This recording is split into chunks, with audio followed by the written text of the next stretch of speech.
recording started. Hi, this is Bill Milford, and welcome to this little mini online seminar on challenges in facilitation. This is set up for the Northfield Conference and to deal with some of the typical issues that you may run into as a group facilitator or a family facilitator at Northfield. And of course, we have these beautiful ideas of how families proceed and what being a family facilitator is all about. And you get going into a groove with folks and the rapport seems easy and people are talking nicely. And then, a glitch starts to hit. You start to notice a pattern of behavior in someone or in someone's or in everybody that just starts to make you feel a little bit uneasy, like things ain't quite going right. Well, first thing you should know is that it's normal. It's very normal, especially within any group process. It's human nature for us, as we reveal ourselves to one another, that we're going to start to notice differences, and those differences are ultimately going to lead to conflict.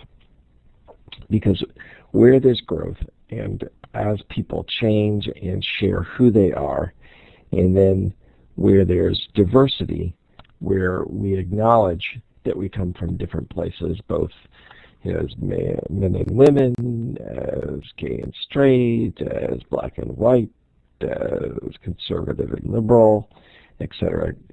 As those differences are shared, then you run into this point where there's going to be a conflict, where people just do not think the same way about things.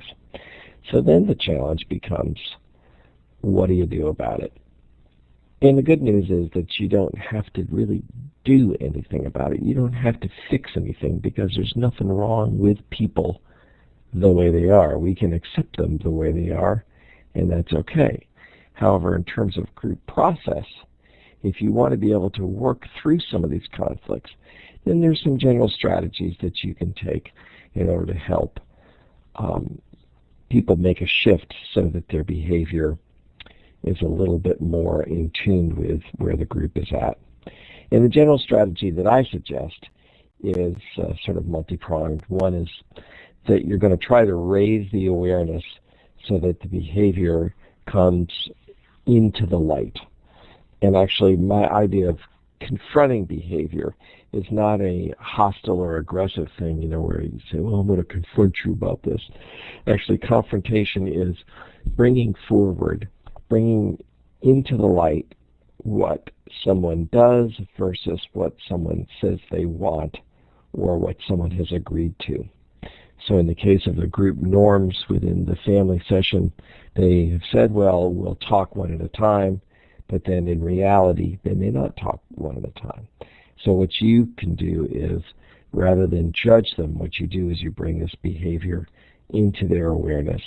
And you try to make a safe place for this to occur. You try to let everyone know within the group and with this person that, this isn't the end-all and be-all of the world. This is just pointing out a little piece of how we want to work together, and shifts that we can make in our behavior to help facilitate everyone in the group feeling comfortable. And this is great because this increases our communication skills within the group. This is all about how we can connect with one another. So all of these efforts are very, very worthwhile within the group context. What I've tried to do here is bring out 4 different scenarios that I think are rather common, at least at Northfield, and very much so in other kinds of groups that facilitators have to deal with. The first would be folks who don't talk or participate very much, and the group might be out on the periphery, and you wonder, well, what's going on with them, and how do I get them engaged? The second is folks who talk too much or take up too much time within the group or participate too much and just seem a little bit too eager to get involved in everything. The third might be folks who, in their language of communication, tend to give advice and tell people what to do rather than sharing their own experience. And then the fourth group, which is the one that at least makes me most uncomfortable, but I think tends to make everybody most uncomfortable, are folks who might be aggressive in their language and can cause group members to feel uncomfortable, or can be threatening towards the facilitator who they perceive as the ascribed leadership within the group. So I'm going to talk about some strategies as to how to deal with each one of these situations. So with the no talkers, I think the most important message to put out is that they are okay where they're at. If we put out the kind of pressure that puts on them that our expectation is they must talk and they have to talk, then I think it just creates more social anxiety that they will not want to talk, or they'll feel more self-conscious. So to meet them where they're at, we try to pay attention to when they're feeling most comfortable, and when they feel comfortable, to ask them really simple questions. In the biz, we can call them closed-end questions, and a closed-end question is one that can be answered with a yes or a no, and that's very simple to answer. Do you like, did you like the food at dinner last night? Yes or no. And then once you see that they're comfortable participating with that, then you can move towards the open-ended questions, which are ones like, well, what did you have for dinner? And then instead of a yes or no, they're actually giving a list of information. And then you can say, well, tell me about some of the favorite places that you like to go. And then that actually leads to people telling stories about themselves, and that tends to be the most revealing. You can sidebar them, and I'll talk about sidebarring in a number of these things. And sidebarring is actually taking people aside and not doing it in front of the group, because any personal interaction in the group that has to do with confronting tends to raise the attention of the group on two people's agenda rather than the group's agenda, which is everybody's involved with it. So I always feel like a sidebar conversation, just to let people know that you're paying attention, can be time well spent. So that means when you're not in the group, just to check in with them and say, I'm really glad that you're part of this family.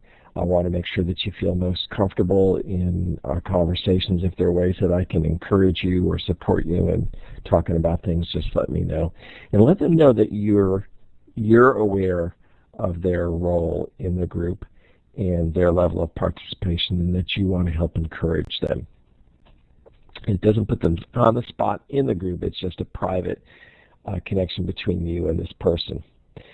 And then the last is that when they do participate in the way that you like, be sure to give them lots of affirmation and support. And that can just be a smile or a nod or a thank you, but let them know that you appreciate the effort that it took them to do that. With the too much talkers, well, I think it's always best to try to nip this in the bud the best that you can. And one of the ways to do that is to make sure that every day you review the group norms around what is appropriate amount of time for check-ins and for listening. And so right at the beginning of the group, again, say, well, I want to stress the importance that we make sure that people get the chance to finish what they want to say during the check-in before anybody makes any comments or gives any questions to them about that. And for us to be careful about speaking from our own experience, and just lay that out at the beginning of each family session, just so it's common knowledge. And then provide nonverbal feedback to them initially. Sometimes we don't realize that we're actually giving people nonverbal feedback that tells them to keep talking, like eye contact and nodding our head and a sense of interest, where if we're really not feeling that way, then you need to intentionally shift your gaze from them, shift your posture, let them know that you're feeling uneasy with it, and give the nonverbal feedback that says, let's move on. And you can interrupt with an affirmation, and that is when you find a part of the story that you feel like you can give an affirmation for. You can say, well, thank you for talking about that. I understand how important that is to you. And it's also important for me that we make sure that we can hear from everybody today and move on to the next person. Try not to make too big a deal out of it. And again, I encourage the sidebarring piece, which is, add a separate time away from the group. Let them know what your observation has been, which is in the confrontation classically is to review the norm, which is that we're going to talk one at a time and, for short periods of time. And I noticed that during the meeting, there were times that you were interrupting people, and I'm wondering if you could help me to keep the group running smoothly by trying to wait till people finish before you start talking again, or is there something that I can help you with that regard? You can also use a prop such as a talking stick, which you just physically hand to the person who is going to be the speaker in the group, and when they're done, then they put the talking stick in the middle of the group, and then the next person who wants to talk can pick it up. And so that's a physical reminder that people shouldn't be talking on top of one another. And it doesn't need to be a stick. It can be a talking hat, be a talking rock, whatever you want, that will do it. And again, going back to our sort of behaviorism roots with this, is to make sure that when you catch your person who talks too much, not talking too much, to give them affirmation for an appreciation that you see that they have stopped themselves from talking a lot and that you appreciate it. All right, we'll move on to our next person, which is the advice giver. And so the advice giver is somebody who is usually, trying to be helpful, but they coach their information in such a way that it ends up sounding like they know better as to what other people's lives should be like. And if you review the group norm of talking about speaking from your own experience, it lays out sort of a very neutral way of expressing that none of us knows best for one another, that we all have our own sort of path and our own way of experiencing the world, and that, regardless of any great ideas that other people provide us, that we make our own choices. So when people give advice, if we can reframe that as bringing it back to their own experience, it helps them to own that. So we can reframe advice as saying, well, is that what has been helpful for you? Tell me about the experience that led you to that insight for yourself. And again, to sidebar and confront, review the norm, and then review their behavior, and ask them what it's about and how they feel most comfortable talking about things. And let them know that you really appreciate that they want to help this other person, but sometimes helping is letting people discover their own solutions for themselves, hearing other people's experiences and then making choices for themselves that they can own, that they can be empowered to pursue for themselves. So encourage them to help you do this for other people in the group by being aware that if we share our experience rather than thrust it upon others, people are more apt to be able to hear it and then make good choices for themselves. The last group that can be kind of challenging is the hostile participant, and this could be just somebody's general personal style, or it could be situational, such as something has actually happened that has gotten them agitated. And the first piece I want to say about this is that safety first. If you're ever feeling uncomfortable and you're worried about where things are going, first, job number one is see if you can de-escalate the person and see if you can calm them down. And that can be distracting them. That's the most common thing that we do with little kids, is to try to get the topic off into something else where kids don't feel quite as riled up or agitated. And change your voice tone, present more of a calm demeanor to someone. But if they're not reacting to that, then make sure you make a choice for safety. And if you feel uneasy about it, ask the person to go for a walk with you, and then you and that other person go and get some help from another facilitator or some leadership at the conference. Don't put yourself in a situation where you feel like you've got to deal with someone who's agitated, for an hour. Go ahead and get yourself some help. And if they won't go with you, then ask the group to leave, and you can stay with that person. But get them separated away from the situation that's getting them so riled up and agitated. At times, and you can judge for yourself whether it's going to be appropriate to do the sidebar and confront. but let them know that you're coming from a place where you want them to have success in the group and be able to connect with other folks in the group and form some friendships. And you want to make sure that you are affirming their right to feel that, it's okay for people to feel angry, that, we don't want to stop what they're authentically experiencing. However, we do want to look at how they express it and how it has the impact on others, because we all have a right to feel what we want, but we all have to be responsible for the impact that we have on others in terms of the way that we express it.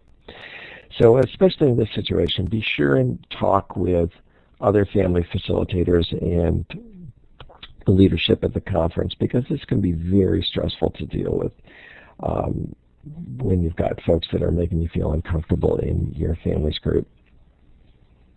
So let's take a look at our summary of what I've talked about here. First of all, that conflict is a natural part of any group process.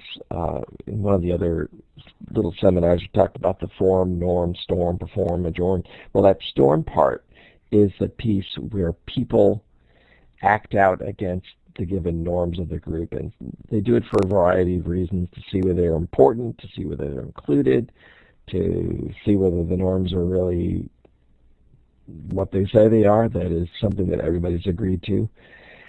And it's something we should expect. And your role as the facilitator is to try to help shape things, but your role of being a confronter is not one of being an aggressor and taking on people in terms of the authority of your role against them being a group participant. It's to help bring to light what people said they want to do or were willing to do, and the behavior that they've displayed, and then to see if they can help make sense of that to you.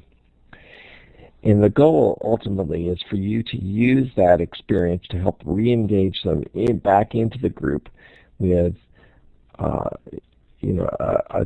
better partnership that you have with them, because you've talked with them and shared with them this experience of talking about something that you've observed, and then for you to be able to catch them at doing the right behavior and give them affirmation for that.